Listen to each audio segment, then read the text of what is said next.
All right, what's up, everybody? This is your boy, Mr. T Money, the Straight Facts of Mr. T Money podcast, featuring first of all my boy from Cat Chronicles. He's been on pretty much every single one. My boy Tony, what's up, man? What's up, my man? I'm glad to be here on the show. I'm excited to talk about this preseason, and we got to go against the Dolphins next. And then a special guest, probably one of my favorite dudes in the TTC, the Phin Squad enforcer, D1 Chosen himself. What's up, man? Was good. Happy to be on your show. I'm gonna blame out this game for the Panthers. I'm gonna bring it down. I'm not gonna hate. I'm gonna be real. Let's go. All right, man. So y'all played who, the Bears this week? How do you feel about your team? How they look? They look as good as a team could look on week one. My quarterback went 6 for 7, a touchdown. I saw everything offense that I need to see situational wise, as in converted 2 third downs, a third and long. Also had a first and 20 we converted. So, and it seemed like nothing holds us back. Yeah, I watched it. It seemed like Tannehill was definitely sharp. Tony, how you feel about our performance, man? I feel moderate about it. I feel humbled by it in some ways, and I think it was a good thing. And we look good enough. We look good enough, but we play bad enough to where our team knows they need improvement. So I think that they're going to be working hard to improve. And so I guess I'm satisfied with that.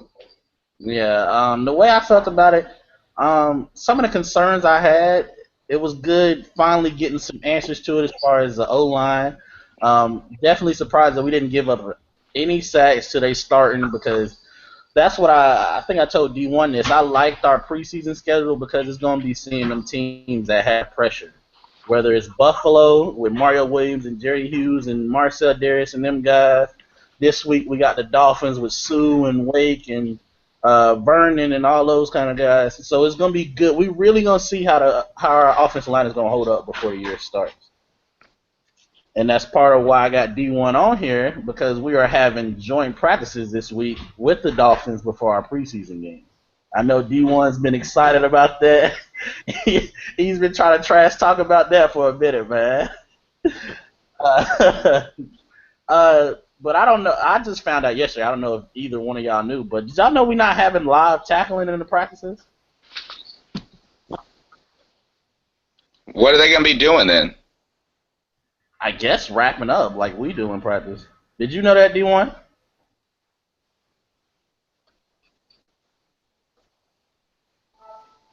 D1, if you talking, can't hear you. I can hear them okay.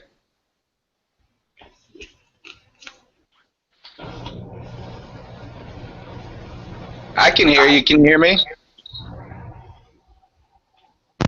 Yeah, me too. Go ahead.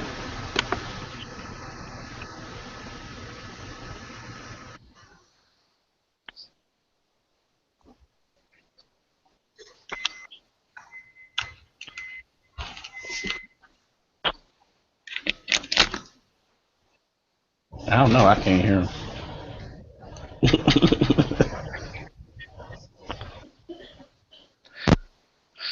Yeah, it sounds like T-Money can't hear us, but I agree is that, I was hoping to see that tackling in a way that, they need to be, if they're going to be playing each other, they need to be playing each other. I mean, now it's just for show. Now it seems like you're pretty much just doing 7-on-7 kind of to me.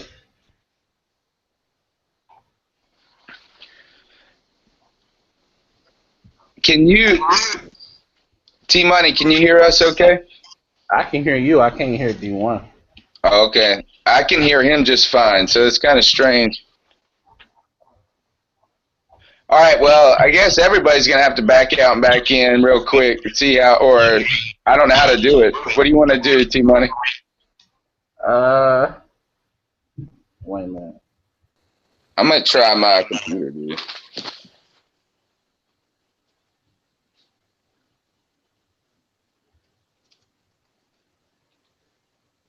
Can you hear me okay, dude? Yeah, I can hear you. He just got out. I know I could hear him fine before while we were all talking. He was the only one I couldn't hear. I could hear you.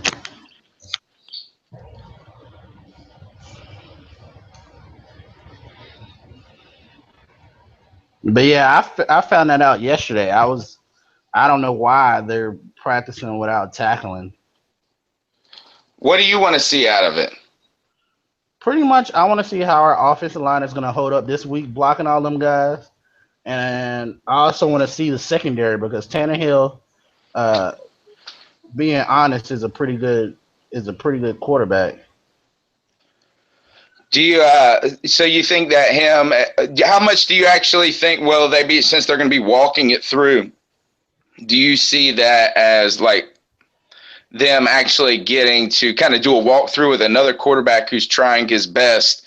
So it's almost like flag football, but it's a test on our defense, specifically in the secondary. Because if you can't tackle, you can't run the ball. Yeah. Like I said, we run the ball in practice, but it's pretty much a wrap up kind of thing. I know they said something about when they're on. Pretty much, Philman is gonna have one field and Rivera is gonna have one field, and they're gonna break up like that. But whatever one says it goes, is from what I was saying. Pretty much, I don't think they want any fighting. Is why they doing it the way they doing it. Right. Cause that can, I mean, we just saw from the Redskins and Texans how it can get crazy real fast. Certainly, certainly. So, what did you think about? Which way do you want to go with this? Do you want to talk about the Dolphins, or you want to go back and talk about the Panthers against Buffalo? We can go back and talk about the Buffalo game. What did you see that encouraged you, and what did you see that you felt like we still needed to work on? Well, I think there's several areas when it comes to the Carolina Panthers that we could work on. Number one, I think we want to continue working timing in our passing game, but actually I won't say number one. Number one is running, because the rushing attack was putrid. We couldn't get any yards in the first, and we didn't really try either, but there's some question marks there. So that stood out to me. Second, obviously the defensive line failed to get pressure because you have those starters gone, such as Starr, K1, Charles Johnson also. So the entire front line sat out. But at the same time, you want to see what the other guys could do, and it didn't look very impressive. And then last, our rush defense. So our rush defense, and then last, I'm trying to think. I have one third one. You want to see Charles Tillman if he is going to play a little bit better. Yeah. As far as Tillman, I felt like, yeah, he was allowing catches, but I felt like I was still comfortable with it because he was keeping everything in front of him, and he was making the tackles. It's not like he was letting them catch it and then missing the tackles, and a 5-yard gain turns into a 20-yard gain. So I'm fine with that because we did what it's kind of normal for us. You let the team move the ball a little bit, and then you kind of hold at that certain point. You're like, hey, no more, and then you hold them up. And they happen to miss the field goal from what's that? The guy that we had last year during training camp, Jordan Gay, Yeah. hooked the field goal. So as far as the pass rush, obviously Rivera wasn't excited about it because Frank Alexander did end up practicing with the third team today. And they had Wow. Would they bring up that young buck? yeah, Raheem Cox or Raheem or whatever his name was, the guy who had like them 4 straight pass rushes at the end. He was practicing Yeah. with the first team today. No way. Yeah. So That's crazy. I like that Rivera is rewarding people who's working hard because those pass rushes, we needed those to win the game. And he showed up a lot better than Frank Alexander did. Coney Ealy and Mario Addison had some pass rushes. They just were coming at the wrong angle, in my opinion. Oh, definitely. Addison is Addison is no good, man. And I'm telling you, is that everybody understands, and I know this is the whole argument for Addison, is that he's a third round speed rusher, third down speed rusher. He's a third down speed rusher. That's all he needs to be. But since he's a one trick pony, which is a third down speed rusher, they're so prepared for him every time on when he comes out there, it's almost ineffective. And I seen him beating the tackle though. He was getting past that offensive tackle. He was just missing. well, that's part of finishing is part of it. True. I mean, I just felt like when you have a mobile quarterback, you have to come on their outside shoulder. It felt like too much to me. They were trying to run directly to Tyrod Taylor, and when you do that with a mobile quarterback, they're just gonna spin out on you and get to the outside. I seen him doing that, and I seen Coney Ealy doing that. But I mean, that just comes with coaching. That when you're pass rushing against a mobile quarterback, you have to come to that outside shoulder. You see Coney Ealy run him after Tyrod Taylor like twice, and one time he could have had his ass. If he would have dove, he would have got him, and he didn't. I mean, I was just trying to see. He was like 10 yards behind the line of scrimmage. They had him, you know. How do you not get a sack there? It sucks. If he would have gotten a sack there, all of a sudden everybody would have been talking about how good Coney Ealy is. Yeah. Frank Alexander, you know, he said something today about this. He didn't handle cut block well. And you could see it. Every time they cut him, he was out of the play. Done. Yeah. Which normally, as an offensive lineman, it's kind of you just kind of feel sad that if you have to cut every time.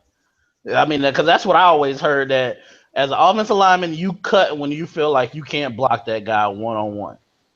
So to be cut blocking all the time, that's kind of like I'm just admitting that I can't block. But it's like, but a lot of times it wasn't even the guy, and this might even be kind of I don't know, is that he just couldn't handle it. Every time you got to his feet a little bit, and he got real anxious, you know? I mean, and so, I mean, I know that, like, that might not be the coolest thing to do, but if you can block him all day like that, why not? Yeah, he's got to work on them hands, and just when the linemen do that, you just pushing them into the dirt, man. It's as simple as that. You got to move them out the way and keep it going. All right, we got to talk about our offense, though. Yeah, the offense came out slow. I don't know if it was. I mean, they tried to put it on Cam, but a couple of those, like KB slipped on one. The Philly Brown one, I feel like if he wouldn't have tried to one-hand it, he would have been able to get that. It was close. Like, it was really close. So, you know, man, he made the right read. He made a decent throw. It didn't turn out as much as you want, you know? Yeah. It wasn't like a bad throw, bad route, bad this. It just didn't really work out, and it was like a 40-yard bomb, so that happens. Yeah. I think Cam did show a little bit, for the people who was questioning his accuracy, that one to take in on the sideline definitely showed that. Kelvin definitely showed that I feel like Kelvin's probably in the best shape that we've seen him in. He just, to me, looks so slimmed down, so toned to me, so dominant right now. He's a giant. You know, he really does look like the Predator out there running around. I think what we saw in that game from the offense are a couple of things. And first, I think we may be seeing a premier wide receiver emerge in Kelvin Benjamin. And yes, he's played well, but, you know, he wasn't. I mean, he had a good rookie season. And, you know, the question is, can a guy come out and capitalize on that momentum, or does he plateau or even step back from that rookie high? And the attitude, the composure, the just tenaciousness of him seems to imply and show, and from that performance, that he's not going to be complacent by any means. And you just start to wonder who can stop him. Yeah. I mean, literally is that, you know what he's going to do. He's only going to run 3 or 4 routes. tops, you know.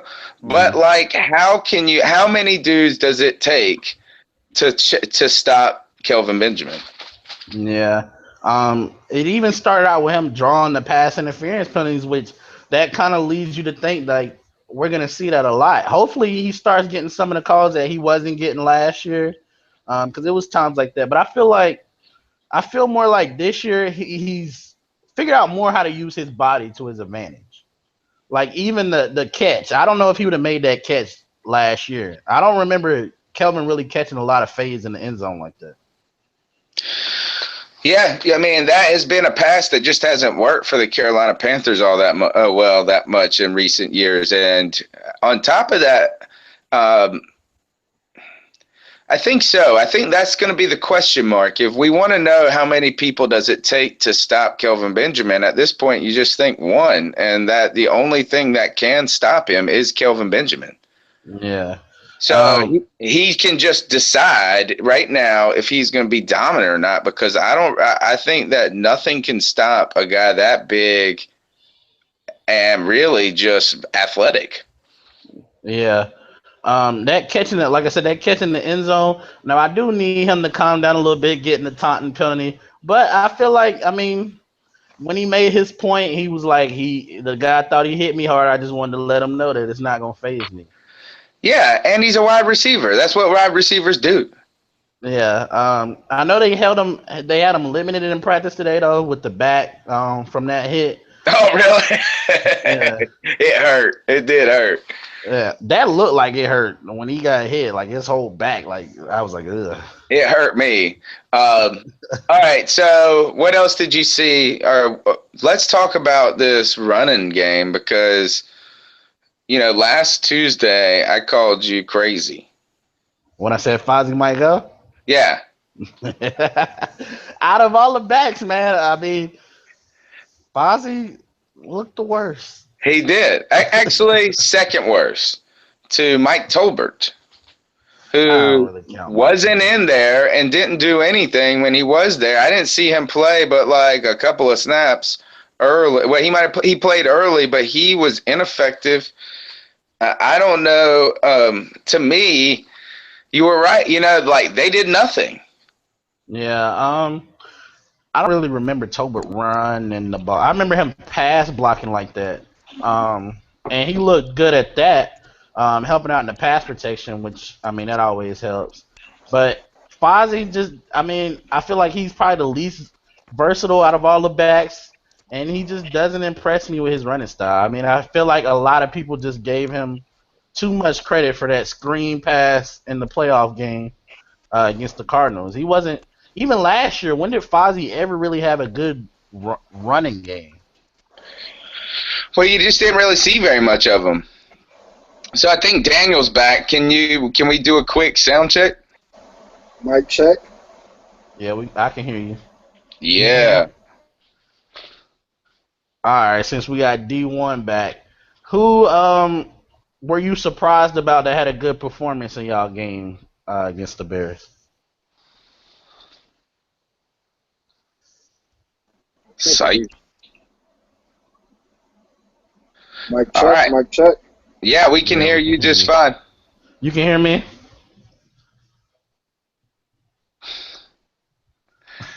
Back to square one. Exactly. Back to square one. All right, so did you get to watch the Miami Dolphins game? I almost want to talk about the Bears a little bit. Like Kevin White, his fate, what a crappy turn of events that is. Yeah, Kevin White was probably my favorite receiver coming out in the draft. Hell yeah. How can you not like that monster? Yeah, I've said it during the whole offseason. I would have took him personally for Carolina. I would have took Kevin White over Amari Cooper. How did you get to see that Bears game at all, T-Money? I seen part of the first half. I ain't gonna lie. For me, it's hard to watch a team that's not Carolina's full preseason game. It really is. No. I watch them in bits. Like, what I'll do is I'll watch like 8 minutes on Tuesday on the NFL Network, and then I'll see the same game on Sunday and do 30 minutes. Yeah, so I mean, I seen Jay Cutler struggling a little bit with that pass rush, and I seen Tannehill's drive, but I wasn't. I definitely wasn't gonna watch long enough to see Jimmy Clausen get in the game. All right. So, what did you see out of Miami that Carolina that is going to test Carolina? You know, they had, like you mentioned earlier, Tannehill, Landry, a lot of weapons there, decent running backs. The question is always with that team, their offensive line. But what do you think we can learn about Carolina by playing the Dolphins? Um, I think going against Tannehill is gonna prepare us because to me, keeping it honestly, Tannehill is a pretty accurate quarterback, so I think that's gonna prepare us a little bit for the Matt Ryan-ish, Drew Brees type quarterbacks that you gotta have pretty good secondary. They're not just gonna miss their targets a lot of the time. Okay. What? So one thing that is interesting to see about this T-Money is that Shaq Thompson saw a lot of practice today. Thank God. You know how I feel about AJ Klein, and seeing him in the game did not help at all. He can't cover anybody. That's right. Is that he actually plays well if it's entirely in a run situation, Yeah, but but he does not play well in any sort of pass coverage, and that's tough for what he's playing. Is when he was out there, was he playing middle? Glanton was playing middle, right? yeah.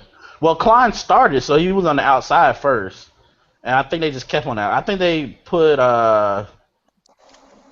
Mayo was in the middle, and was Ben Jacobs in the middle? I thought it was so Glant. No, what it was Trustnick, I think.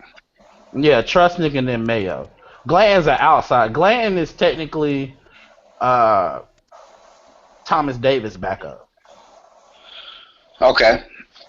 and Yeah, so then Shaq Thompson though could quickly help that defense, but our defensive lines, you know, you got to worry about that with the health and the continuity there. How did you feel about Michael Orr, Mike Remmers in the offensive line? um, I felt good. I felt a lot of encouragement of as far as like I've been saying to a lot of people, including D1, who said something about it. I feel like Org at the end of the day just be better than Bell. And if you remember last time we played Buffalo, Mario Williams had what 4.5 sacks. It was something crazy. 3.5, 4.5 sacks. Last That's what time we. Mario do. You said what? That's what Mario do. He creates a lot of pressure. Yeah, so to not give up any sacks with that offensive line was definitely an encouragement that they can get the job done. Darrell Williams impressed me though more than even Remmers. From what I was seeing, Darrell Williams had the highest grade on the team actually from that game. D1, how did Miami's pass rush look last week? Oh man, it was very formidable. It's the first time I saw Sue on the line. On the very first play, he drew a false start on the other team. So I already see what he brings as a pass rusher. Do you think that we'll see enough in these practices? And I guess we play you guys in the preseason following. When is it? Do you know what day of the week it is? Wait a minute, I can look. I think it might be. I want to say Friday. So, D1, do you think that we'll get to see in the practice, since you were so impressed with that defensive line, do you think we'll, oh, there he goes. Do you think, T-Money, then my question I want to know is, will we learn more about Michael Orr and Mike Remmers, and potentially if Mike Remmers can be surpassed by Williams in this matchup with the Dolphins? or do you Um, think that it'll take more time to see? I think we'll learn more from Rimmers because I think, if I'm not mistaken, Cameron Wake is on that side. You know, most of the time the better defense end is on the other side. I think they do like we do with Charles Johnson and keep that defense end on the other side. So I think we're gonna see more if Rimmers can handle speed because the main person I seen him struggle with last year was Michael Bennett in the playoff game. Right. And to me, Cameron Wake is one of them above level pass rushers, which we play on Saturday at 7 o'clock. I think. Do you think that? How do you feel when it comes to that? When you're talking about the rotation and the depth, it seemed like a lot of the pressure in the game against Buffalo kind of came up the middle, though. Um, yeah, it wasn't really. It I think they wasn't were. even real pressure. It was like almost pain in the ass at your feet. Yeah, and that's why I think Cam, to me at the beginning, it was looking like he really couldn't step into his throws because they were pushing back in the middle. It I wasn't. agree. I It agree. wasn't. I looked at I watched it that set of downs like 12 times because I saw that dude talking about Cam's footwork. So I wanted to look and see how good or bad it looked. You know what I'm saying? Or it appeared. And on that first drive, and really part of the second drive, the that offensive line prevented sacks, but like they were all up in there. You know what I'm saying? Yeah, And he looked like he was trying to throw through the throw, and he made the correct read. You know, it was like good decisions. He didn't make poor decisions, things like that. And you could see that he just couldn't do it. He couldn't step into it, even if he wanted to. And it still looked pretty good. I felt very encouraged by Cam Newton, even though right now people in the national media are talking junk about him. I think we're seeing him grow. I'm encouraged by that. On top of that, what do you think about Mike Shula really pushing downfield a lot to see what he can learn about some of these younger players? yeah, I think that's what a lot of it was because I actually seen somebody complaining about that. Why were we throwing so vertical, and not running this route and these passes? I think it was just right now we just want to see who's gonna make this team, who's gonna have those starting spots. Um, I don't know if you were, but I was a little surprised that Philly Brown got the start against Buffalo. Yeah, I mean, that seems like you're not looking at a lot of Kotri, are you? Yeah, which I'm glad. I wouldn't mind if Kotri was off the team, but Right. So that shows, I think that they really were trying to. I think it's a fantastic. I'm really encouraged by Mike Shula for once right here. Is that it was still vanilla, and that's good. It was this. It was like go down there, get one-on-one matchups, and let's see what you can do. And it worked a lot, and it didn't work some. But you got to be encouraged that that's what they're evaluating. You want to evaluate how the run blocking is with the guys that you know are going to be your starters anyway, because yeah, nobody else can replace them. You got to test these other positions where you might be able to find some modest improvements. So, they weren't in that game. They didn't appear to be interested early on in either establishing a run game or even testing that part of the Panthers game out. They clearly wanted to see what can this passing attack do, and they didn't hold back. yeah. I felt sorry for Buffalo's rookie cornerback Darby because he was. God, he got a workout, didn't he?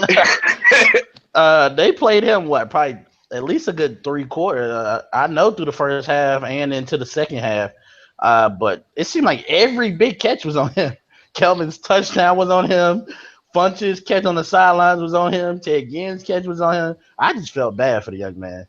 I don't think you should, because I think he actually played very well for a rookie on some very tough matchups. You know what I'm saying? Like Yeah. Holden, Because he looks Kelvin. so tiny. Yeah. That's just what I kept thinking every time he was matched up with Funches and Cover. Like I was. But he got down there, and I think it was him that made that big play on Funches on the end zone. Yeah. Which if Funches would have got that, bro, I'd have been. I'm already excited about Funches, but if Funches would have caught that one, that would have took it to another level of excitement, man. But you got to worry about that. That's what you just saw what everybody is really worried about with Devin Funches. Yeah, but and that is that you're going to get a one-on-one matchup with a midget Darby, a little guy Darby out there, and you ain't going to haul it in. Well, it was two guys. Darby was there, and then the safety was behind him, I think. But he made a good catch down the sidelines. Yeah. From I ain't gonna lie, that Ted one, I didn't think it was a catch when I first seen it. What, you think he stepped out? Yeah, the Ted again went on the sideline. I thought it was out when I didn't think he had both feet on, like watching it live. But I mean, I think they challenged that play or reviewed that play, and it was a catch. So they reviewed the Devin Funches catch too in the it was the first play of the third quarter, and it was a bomb from Derek Anderson, and they reviewed that and they gave it a catch as well. You know what I'm most surprised about with that review with Ted Ginn is that they actually saw him catch the football deep.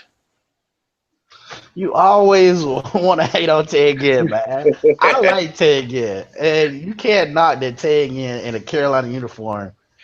I mean, he's a wide receiver to take serious. I don't know why he doesn't do it anywhere else. But in Carolina, you gotta take Ted Ginn serious, man. Okay, speaking of Ted Ginn, the special teams. I don't think it was like last year. I just felt like the coverage was so horrible. I just felt like it was terrible to this time too. I felt like Nortman just really like even the ones that were deeper. I don't think he was getting enough height on it. You know what I'm saying? Or hang time or anything. Yeah, like I didn't see us kick a deep punt the whole game, and if we did, it got there so fast. Yeah, it didn't matter. When your putt is outrunning Ted Williams, then you know you're not kicking it with enough height. I'm just gonna say that.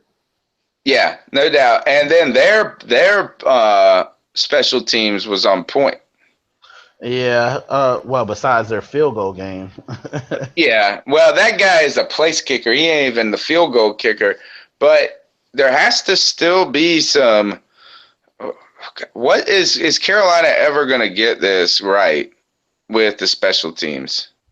I think we will. I don't know what's been up with Nortman though, but I think Nortman will definitely get there. As far as his kicking, I don't know, because when I watch him in practice, he boosted like 60 yards. So I don't know what he's doing right now.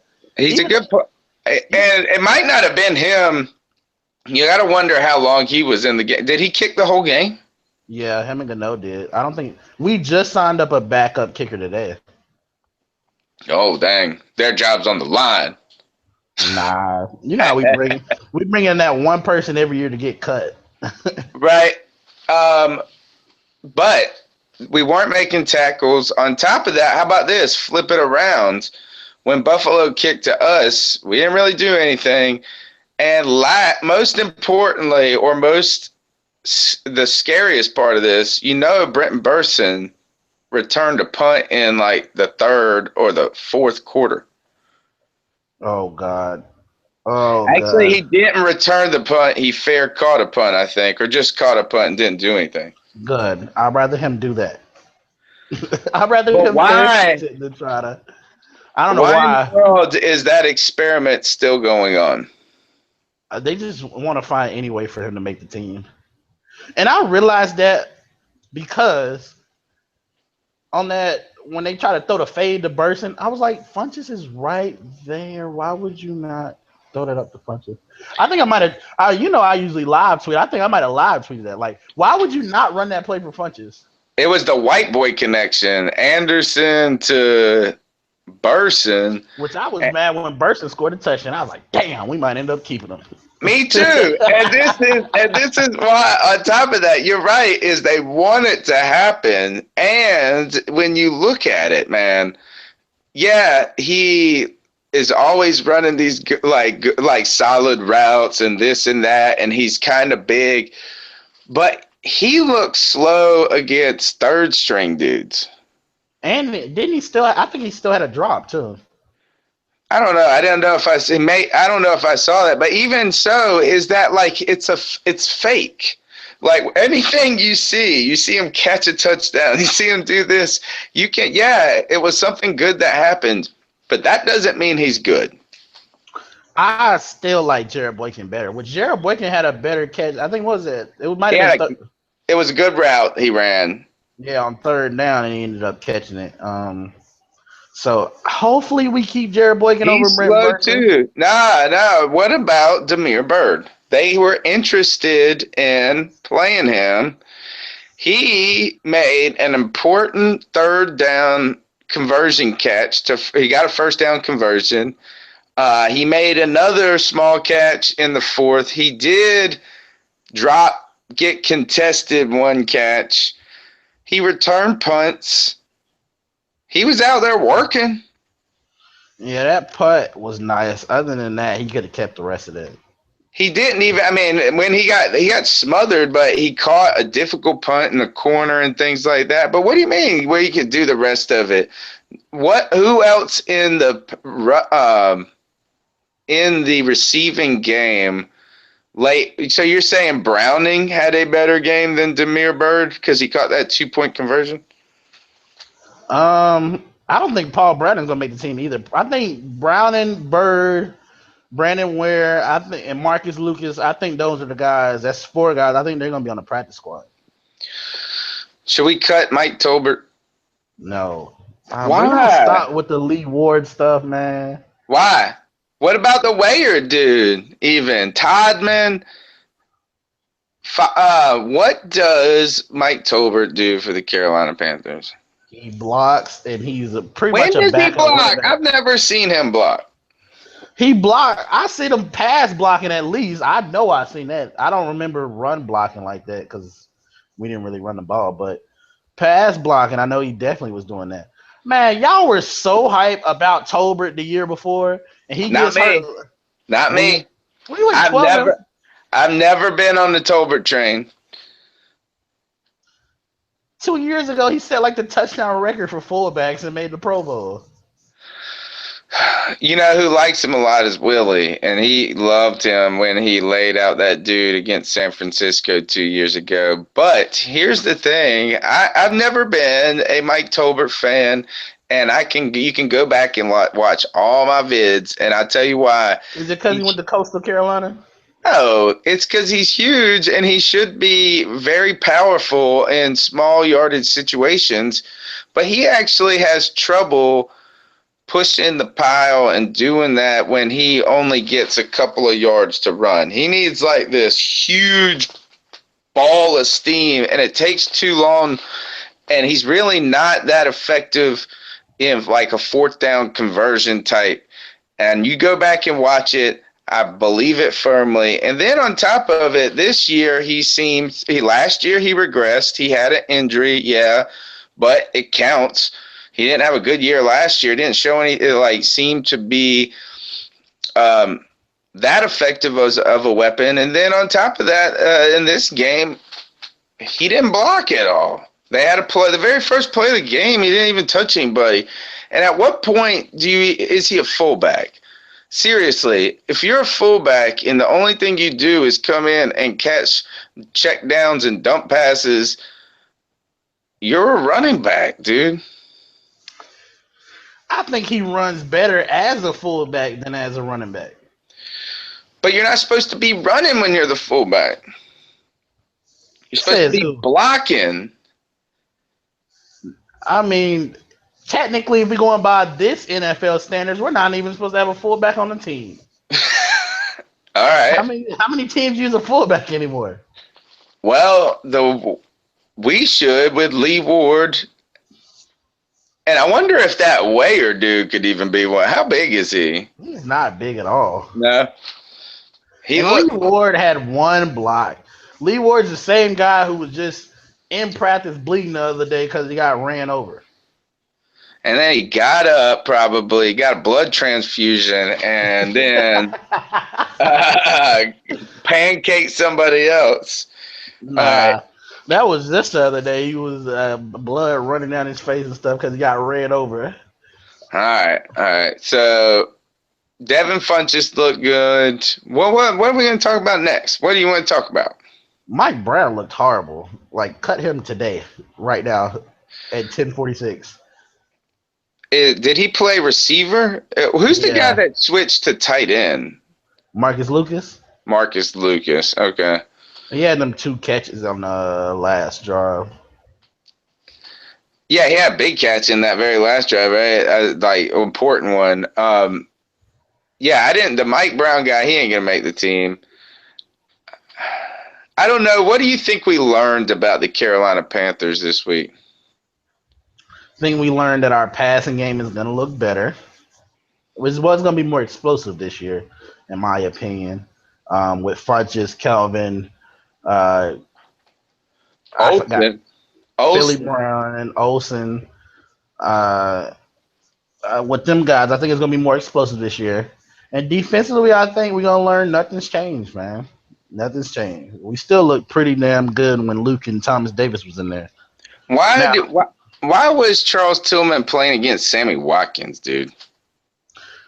I think they was just playing their size. I don't think they were traveling with their wide receiver. Okay. Well, that was kind of unfair. But were you encouraged any by the fact that they didn't test Josh Norman at all? None. Like, not at all. Yeah, I mean, that's what I was wondering, but at the same time, I was going, why? But then Sammy's over there. Like, I almost wanted to see Norman go over there and match up against Sammy and see what he looked like. I think we will during the season. There's no need to do that. I guess it's because I'm a fan. I just wanted to see it. You know what I'm saying? Yeah. But when Sammy was on his side, I mean, they weren't throwing to him. So, I mean, is Norman going to get that type of respect all year? I don't know. You want to think so. He seemed emotional, though, in training camp this year, so you got to wonder if he can keep that under control. But, I mean, all signs pointing that way, dude. I mean, because to me, that's like some Richard Sherman treatment where you don't really throw it to Richard Sherman like that. And you're getting into it with the top guy on your team in practice, which that means that you feel you're a top guy on that team, and at least, I mean, maybe not of that caliber, but you ain't no schlub that's going to get cut that day because you did it. And so he believes in himself. He's played that way. In that game, they didn't throw to him at all. Speaking of that, catching the fade, the dude who punched Geno Smith, did you see when Burson ran him over and everybody got excited? Yeah. You do know Burson after the game said he tripped into him. Yeah, he said he was, but he did trip into him pretty hard, didn't he? I was laughing when he said that. Burson had an all right game. You know what I'm saying? Like, this is what he's going to do. You know what I mean? He's going to do just enough that, like, gosh, the fans are going to want him, even though we don't want him. So, Sunshine can go. I'm going to start that petition. I know Clyde might try to find me at that point. Because that's his. No doubt. You ain't safe right now. What are you looking forward to seeing when we play the Dolphins in practice and in the game this week? Well, since they're not tackling, you can't look at the special teams play to see if that improves. I think it would be nice to see how we can involve Shaq Thompson in coverage a little, right? And like schematically know that is going to be like a hybrid nickel linebacker. Basically, I want Shaq Thompson to become, and I don't know if we're going to be able to see it, but since they're not hitting each other, this might be the time to kind of let Shaq run around and see if he can have fun. I'm starting to wonder if Shaq Thompson is a guy, like if you were playing the video game, you would just always want to be that character, like because you could always just run around and do whatever Oh you yeah, want. playing with him on one side and Thomas Davis on the other on Madden is fun. I'm just gonna put that out there. Yeah. So I think that that might be something that we can hone in on a little bit is see how. Here's another thing that since all right, so because I think that's really important to think about the game, the practice, and you're not going to be hitting, so that completely shapes the way what you're trying to test, and you're going to test the coverage skills. You mentioned this earlier in the show. You're going to test the coverage skills, and that's where Shaq Thompson, what you really want to see out of him. So since they can't hit as well, not only are you trying to see his physical ability, but does he know how to react well in that position? Does he make the kind of correct decisions where he can then capitalize on his athleticism? So this might, to me, that might be the thing that I'll watch the most. Yeah. As far as the practice, since we're not hitting, to me, I'm just interested in the 7-on-7 and the 11-on-11 part. I don't really care about anything else. As far as the game, um, see if we have is well, we don't know if Jonathan Stewart's gonna play yet since they don't got to do injury reports. But seeing if the running game can look any better and seeing if our pass and protection again holds up against another good team. Carolina Panthers guy just tweeted me saying I can't watch the game this week. Gotta work. Keep me informed. He tweeted that to both of us. So yeah, you already know. I pretty much live tweet during every game. Uh, so just you already follow me on Twitter. So just look at my Twitter and you'll be able to know what's going on in the game. And I shout think out. Oh, go ahead. you got somebody else, because I was also going to say, I think we got to try to, I almost don't want Jonathan Stewart to play. You want to just hold him out the whole preseason? Yeah, I mean, like, it's not like you're going to cut his ass, and you already know he's the best thing we got, so it's not like he's actually going to become a better running back in the preseason. It's never been a question of him being good. So if that's the case, he's not a guy that needs to get warmed up necessarily. He's been doing this his whole career. And then more importantly, I mean, like, it might be important to really test this running back position because you might be able to do this. You can't keep everybody, right? You can't keep everybody. And you know that the guys you keep, half of them aren't really going to play the position that they're listed on the depth chart. So when you keep a guy like Mike Tolbert, when you keep a guy like Fozzie Whitaker, Jordan Todman, these guys, Teddy Williams even, I know that he's defensive back, and I don't know I haven't read about his injury, but these guys are also, even Boykin serve a dual role on special teams. So my question is, if that's the case, if you're not really a running back, you're not really a fullback, but you're really a special teamer, you need the best special teamer, and then the guy that, if somebody gets hurt, isn't terrible. Yeah. So who do you think we should start at running back this week? I think we should start Cameron Artis-Payne. I definitely agree with that. He showed a good blend already, which I knew from his college days. He showed good patience and waiting to see where the hose is going, open up. For a guy his size, he showed some nice moves, a nice little, I was calling it shaking bacon, what he was doing in the game. So, yeah, I'm more excited to see him and Todman. Fozzie, I think Fozzie's just going to be Fozzie. Todman looked good as well. And so my thing is also, I mean, Cameron Artis-Payne, he's not going to be the burst runner that's going to take one to the house, you would think, and he can always take one to the house, but like the two types of backs, like the harder straight line runner versus the guy that tries to bounce outside, Yeah, I feel like that's what Jonathan Stewart too. I feel like if either of them is gonna score, that means they done broke already like 3-4 tackles, and I don't Right. see them just straight burning everybody. Right. So, but I think Todman, I mean, think about this, is having Cameron Artis Payne.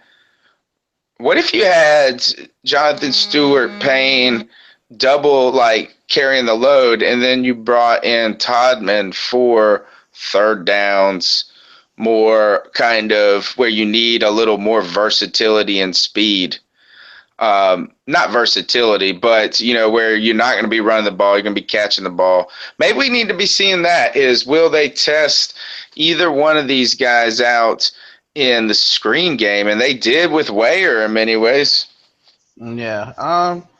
Honestly, I feel like Jonathan Stewart can kind of do it all, but I think mainly during the season, it's either going to be Jonathan Stewart or Mike Tobin on third now. Being honest, God, no, Tolbert. Tolbert's not going to make this team. Tobin can pass block on third down. I've seen that in the game, and Jonathan Stewart can actually catch, and he can do something after the catch. Like even today in practice, Jonathan Stewart was one-handed passes today. Yeah, Jonathan Stewart's great, so we don't really care about him. He's great, but Mike Tolbert stinks, man.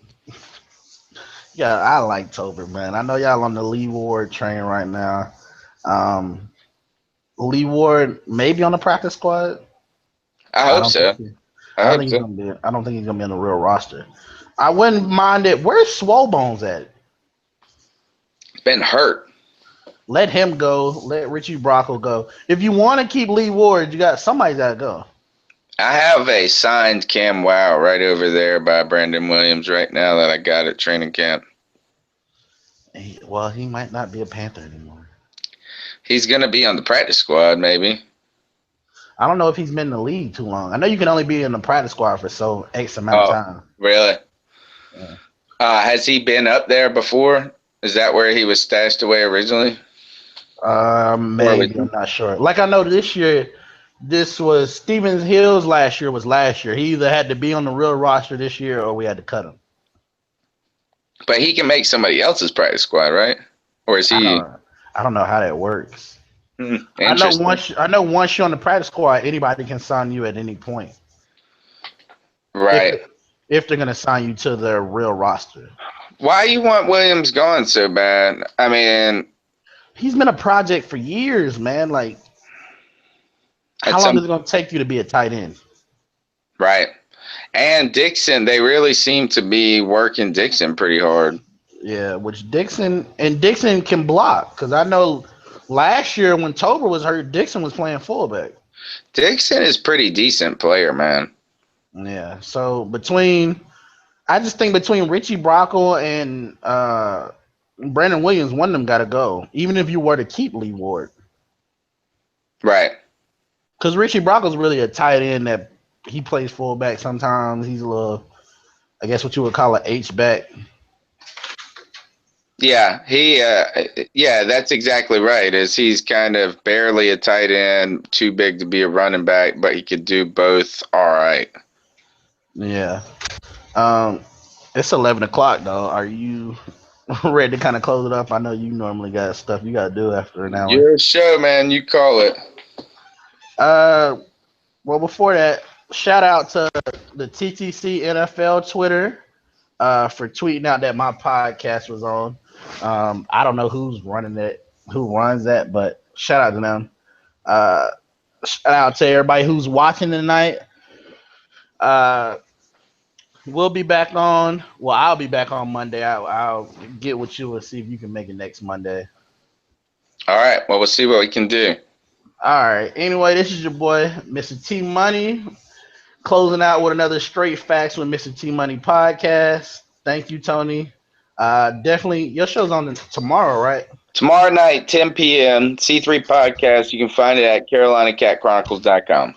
Yeah, so everybody tune in. Who's all going to be on tomorrow? Joe and I think it's just going to be me and Joe. Okay, yeah. So I'll definitely be tuning in. Everybody else should be tuning in. My YouTube is MrTMoney1993. The Twitter is TMuhammad23. Also, you can catch me on the Cat Chronicles website if you're interested in looking on that.